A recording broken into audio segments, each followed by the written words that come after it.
Tim Pool versus Kamala Harris. I like that Tim Pool sued, but I don't think he's going to get very far with this lawsuit. Tim Pool sued Kamala Harris for that, I would say allegedly. It's a defamatory tweet referring to him as a Trump asset and that he's basically advocating for extrajudicial assassination of his political rivals. A little bit of confession through projection. He filed the lawsuit that there was a tweet. They clipped a video where he had Laura Loomer on. Laura Loomer said, yeah, what's the punishment for treason? It's execution. Tim, who I know has very strict rules about not even giving the impression of calling for violence, took that video off of YouTube, and they alleged that him deleting that video was deleting the evidence where he knew that he was doing something, whatever, and they caught the clip. Tim was saying, you know, these Democrats need to go to jail for what they've done, yada, yada, yada. And then Laura Loomer said, yeah, and, you know, it's treasonous or seditious or whatever. And what's the punishment for that? Execution. Then Kamala Harris HQ, and I need to know the definitive connection between Kamala Harris HQ Twitter feed and the Kamala Harris herself.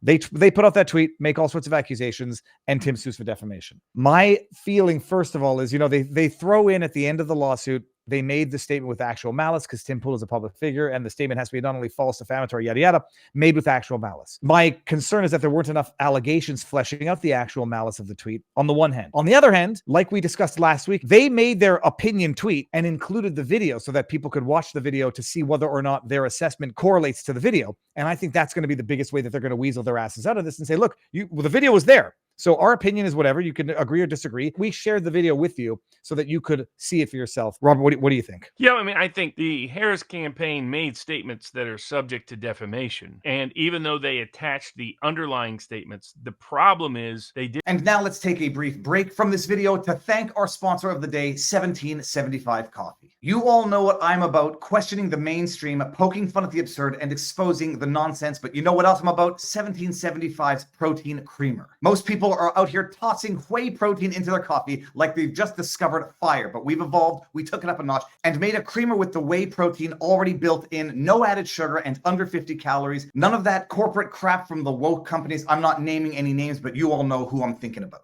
With 10 grams of premium whey protein per serving, proven to build muscle, speed up recovery, and boost metabolism, you're fueling your body the way it was meant to be. 1775 just dropped this protein creamer along with a whole new lineup. In addition to the classic dark and medium roast, you'll now find new coffee pods and brain-boosting mushrooms blend that will take you beyond the Four Sigmatic marketing circus. You'll be focused like Magnus Carlsen, and for those of you who don't know who he is, he's the best chess player in the world. Don't start your morning by funding the woke mob and dumping garbage into your body. Do it right with 1775 Coffee. Use promo code Viva for 15% off. And now back to the video. Didn't make clear in their initial statement that they were simply interpreting the attached video. In other words, so when you say, here's what's happening, and then you attach a video with the idea that it would substantiate you by evidence or something else, but you don't explain, here's my interpretation of this statement. Then if you have that precursor, then the person can look at the underlying statement and it can be a defense against defamation. But here they didn't do that.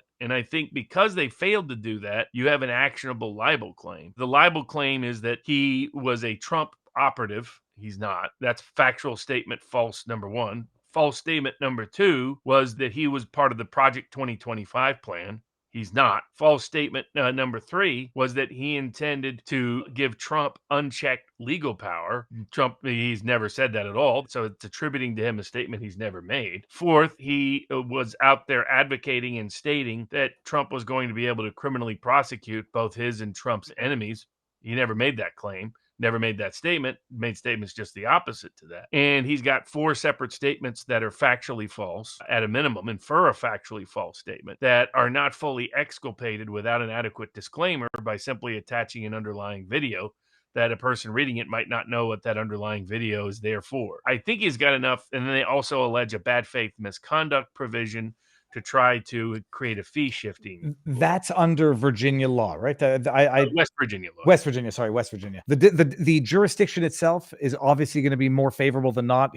Tim Pool lives there, pays taxes there, is a respected member of the community. So they probably needed to state a little more than they did for jurisdictional purposes. They sued in West Virginia, but simply being the resident there is often not adequate. As far as defamation goes, I mean, he would merely have to add or include an allegation that the defamatory statements were intended to be heard by West Virginians, and they were in fact heard by West Virginians. Even that may not be enough, because in the Covington's kids cases, they said that wasn't enough. In the Robert Kennedy case, they said that wasn't enough. If you run into a judge that, for whatever reason, doesn't like the case, they will dismiss on jurisdictional grounds, unless the defendant is physically located there. You would have to say they made the statements to West Virginians for the purpose of causing injury in West Virginia, that they were fully aware and knowledgeable about that, and give some detailed examples. They talk about them raising funds in West Virginia, so there might be general jurisdiction over them in West Virginia. What will likely happen is they'll move to dismiss on jurisdictional grounds. I think he should be able to defeat that, but it's going to depend on the judge. The factual allegations weren't as detailed or specific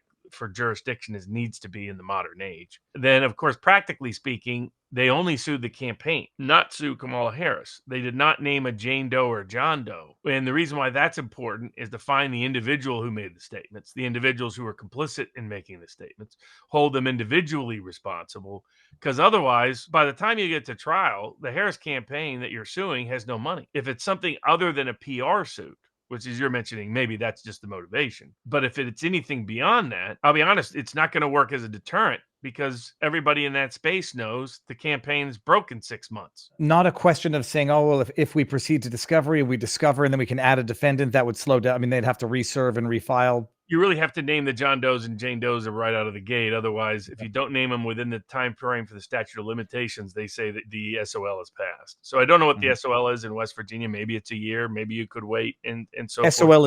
SOL is statute of limitations and not shit out of luck, although you might be shit out of luck if you pass the SOL. Bada bing, bada boom. I'm happy with myself. So I think it would have been a little more robust if they'd added a few more people, a few more jurisdictional facts, a few more detail about how these facts negatively and adversely impacted. But I'm glad he's bringing suit in the first place, because you've got to deter this kind of bad faith behavior.